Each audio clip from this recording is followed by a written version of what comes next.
ഡോക്ടറോട് ധാരാളം ക്വസ്റ്റ്യൻസ് ചോദിച്ചിട്ടുള്ള ധാരാളം ക്വസ്റ്റ്യൻസ് വന്നിട്ടുണ്ട്. ഒരു ഫയൽ നിറയുള്ള ക്വസ്റ്റ്യൻസാണ് ഇപ്പോൾ ഇവിടെ ഉള്ളത്. പക്ഷെ നമ്മുടെ സമയപരിധി കൊണ്ട് എല്ലാ ക്വസ്റ്റ്യനും ചോദിക്കാൻ പറ്റുമെന്ന് തോന്നണില്ല. എന്നാലും പ്രധാനപ്പെട്ട 2-3 ക്വസ്റ്റ്യൻസ് വളരെ പ്രധാനമായിട്ട് തോന്നുന്നു. ഇതിപ്പോൾ ദോഹയിൽ നിന്നുള്ള ഒരു അബ്ദുൽ ഖാദറിൻ്റെ ചോദ്യമാണ്.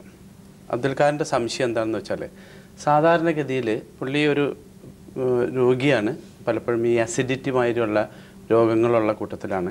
അപ്പോൾ അത്തരം ഒരു സാഹചര്യത്തിൽ ഈ നോമ്പ് പിടിക്കുന്നത് കൊണ്ട് വല്ല പ്രശ്നങ്ങളും ഉണ്ടാകുന്നുണ്ടോ, അഥവാ പുള്ളിക്കനെ നോമ്പ് പിടിക്കാൻ വളരെ ആഗ്രഹമുണ്ട്, പക്ഷേ ഈ അസിഡിറ്റി ഉള്ള സമയത്ത് ചില സമയത്ത് ഇങ്ങനെ ബുദ്ധിമുട്ട് ഉണ്ടാവാറുണ്ട്. അപ്പോൾ അതിനുള്ള വല്ല മാർഗങ്ങളും നിർദ്ദേശിക്കാനുണ്ടോ ഡോക്ടറോട് എന്നാണ് ചോദിച്ചിരിക്കുന്നത്. അപ്പോൾ ഈ അസിഡിറ്റിയിൽ ഇപ്പോൾ സാധാരണ നമുക്കറിയാം വളരെ ഒരു ജനറലൈസ്ഡ് ടേമാണ്. പക്ഷെ പലപ്പോഴും പിന്നെ അതിൻ്റെ ഒരു ഇപ്പോൾ തുടക്കത്തിലൊക്കെ ഇപ്പോൾ ഈ വെറും ഒരു ആസിഡ് കണ്ടൻറ്റ് കൂടിയിട്ടുള്ള മാത്രം സിറ്റുവേഷൻ ആണെന്നുണ്ടെങ്കിൽ ഇപ്പോൾ നോമ്പെടുക്കണോണ്ടൊന്നും ഒരു കുഴപ്പമില്ല. വേറാസ് ഇപ്പോൾ ഒരു വളരെ ശക്തമായ രീതിയിൽ ഇപ്പോൾ എൻഡോസ്കോപ്പിയൊക്കെ ചെയ്തിട്ട് അൾസർ, ഈ ഡുവോഡിനൽ അൾസർ എന്ന് പറയുന്നത്, നമ്മൾ സാധാരണ ഈ അൾസർ ഡിസീസ് എന്ന് പറയുന്നത് വയറ്റിലെ പുണ്ണ്, അത് ഉള്ള ഒരാളാണെന്നുണ്ടെങ്കിൽ ആക്റ്റീവായിട്ടൊരു അത് നിൽക്കുന്ന ഒരു സമയത്ത് നോമ്പ് ഒഴിവാക്കുക തന്നെ വേണം. അപ്പോൾ ഇപ്പോൾ ഇത് കേട്ടിട്ട് ഇപ്പോൾ അതിൻ്റെ ഒരു എത്രമാത്രം ഉണ്ട്, അതിൻ്റെ ഒരു ആ ഒരു കൂടുതലായിട്ടുണ്ടോ എന്നുള്ളത് പറയാൻ പറ്റണില്ല. But it's likely that mostly നമ്മൾ കാണുന്നത് ഈ അസിഡിറ്റി ഒക്കെ ഉള്ള ആൾക്കാർക്ക് നോമ്പ് സമയത്ത് സാധാരണ അത് കുറഞ്ഞു വരാറാണ്. അപ്പോൾ കുറച്ച് ദിവസം എടുത്ത് നോക്കിയിട്ട് അങ്ങനെ പ്രോബ്ലം ഇല്ല എന്നുണ്ടെങ്കിൽ ശരിക്കും നോമ്പ് എടുക്കാം. അസിഡിറ്റി ഉണ്ട് എന്നുള്ളതുകൊണ്ട് നോമ്പ് ഒഴിവാക്കേണ്ടതില്ല. പക്ഷേ കുറച്ച് ദിവസം ഇപ്പോൾ നോമ്പ് എടുക്കുമ്പോൾ ഇത് വളരെ ശക്തമായിട്ട് കൂടി വരികയൊക്കെ ആണെങ്കിൽ ഇമ്മീഡിയറ്റ് ആയിട്ട് സ്റ്റോപ്പ് ചെയ്തിട്ട് ഡോക്ടറെ കാണണം. അടുത്തത് ഈ ഷാർജയിൽ നിന്നുള്ള ഒരു കത്താണ്. മുഹമ്മദ് എന്ന വ്യക്തിക്ക് അറിയേണ്ടത്, ഈ സാധാരണഗതിയിൽ ഈ നൊയമ്പ് കാലങ്ങളിൽ വെള്ളം കൂടി വളരെ കുറഞ്ഞിരിക്കുന്നു. ഇതുകൊണ്ട് വല്ല പ്രശ്നങ്ങളുമുണ്ടോ? അതിന് ഡോക്ടർക്ക് ഇതുകൊണ്ട് വേറെ രോഗങ്ങൾ വല്ലതും വരുമോ? ഇതാണ് അദ്ദേഹത്തിൻ്റെ ചോദ്യം. അപ്പോൾ ഇതിനെപ്പറ്റി ഡോക്ടർക്കുള്ള അഭിപ്രായം എന്താണ്? അല്ല, ഇതൊരു വളരെ ഒരു ഇമ്പോർട്ടൻറ്റ് ക്വസ്റ്റ്യൻ ആണ്. എസ്പെഷ്യലി ഗൾഫ് നാടുകളിൽ ഇപ്പോൾ ഭാഗ്യത്തിന് അത്ര ചൂടുള്ള സമയമല്ല. ചൂടുള്ള സമയത്ത് നോമ്പ് വരുമ്പോൾ വളരെ പ്രധാനപ്പെട്ട ഒരു സംഗതിയാണിത്. ഈ ഗൾഫിൽ നമുക്കൊക്കെ അറിയാം, പൊതുവേ ഈ ഒരു സ്റ്റോൺ ഡിസീസ്, അതായത് കിഡ്നിയിൽ അല്ലെങ്കിൽ മൂത്രത്തിൽ ഈ കല്ലിൻ്റെ രോഗമൊക്കെ അധികമാണ്. അപ്പോൾ അത് വെള്ളം ധാരാളം കുടിക്കണം എന്നുള്ളത് നമ്മൾ രോഗികളെ ഉപദേശിക്കണമാണല്ലോ.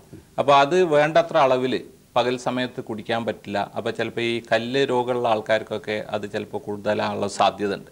പക്ഷേ ഒരു കാര്യം ചെയ്യേണ്ടത്, ഇപ്പം അങ്ങനത്തെ വല്ലവരും ഇപ്പോൾ ഈ ആക്റ്റീവായിട്ട് കല്ലിൻ്റെ വേദന എന്നുള്ള പാരും ഏതായാലും നോമ്പെടുക്കില്ലല്ലോ, അതിന് നമുക്ക് അത് പിന്നീട് എടുത്ത് വീട്ടിയാൽ മതി. പക്ഷേ രാത്രി സമയത്ത് വേണ്ടത്ര വെള്ളം കഴിച്ചിട്ട് ഇപ്പോൾ ഡേ ടൈമിൽ കുടിക്കാൻ പറ്റാത്തതും കൂടി നമ്മൾ പരിഹരിക്കണം. അപ്പോൾ ആ നിലയിൽ ആ ഒരു വോളിയം ഓഫ് വാട്ടർ, ആ വെള്ളം കുടിക്കണ ആ ഒരു തോത് കുറക്കാൻ പാടില്ല. പകൽ കുടിക്കുന്നതിന് പകരം രാത്രി കുടിച്ചാൽ മതി, ഒരു കുഴപ്പമില്ല. അതിപ്പോൾ രാത്രി ആയാലും പകലായാലും നമ്മൾ അത്രയും വെള്ളം കുടിച്ച് മൂത്രമൊക്കെ ഒഴിഞ്ഞു പോവുകയാണെന്നുണ്ടെങ്കിൽ നോമ്പെടുക്കാൻ പ്രശ്നമൊന്നുമില്ല. ദുബായിലുള്ള മുഹമ്മദിൻ്റെ സംശയം അദ്ദേഹത്തിന് ഈ മരുന്നുകളെ സംബന്ധിച്ചിട്ടുള്ളതാണ്.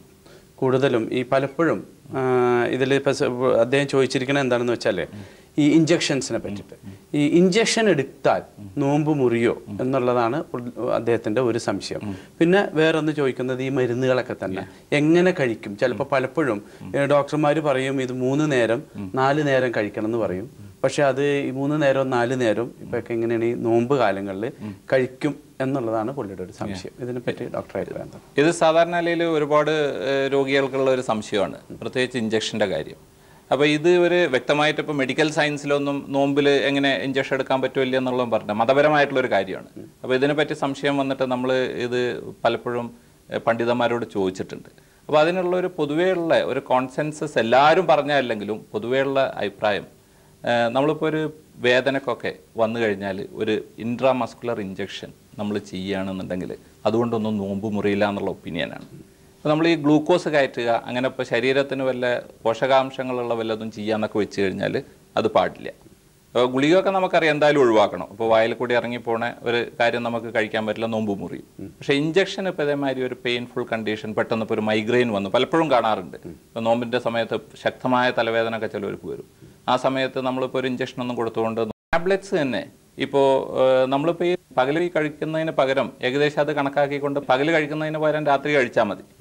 ഇപ്പോൾ 3 തവണ കഴിക്കണം എന്ന് പറഞ്ഞത് നോമ്പ് തുറക്കുന്ന സമയത്തൊന്ന്, അത് കഴിഞ്ഞതിന് ശേഷം ഒരു 10-11 മണിക്കൊന്ന്, പിന്നെ ഈ ഒരു സുബയുടെ തൊട്ട് മുമ്പായിട്ട് നമ്മൾ പിന്നെ ഭക്ഷണം കഴിക്കുമ്പോൾ, അങ്ങനെ 3 സമയമായിട്ട് കഴിക്കുക.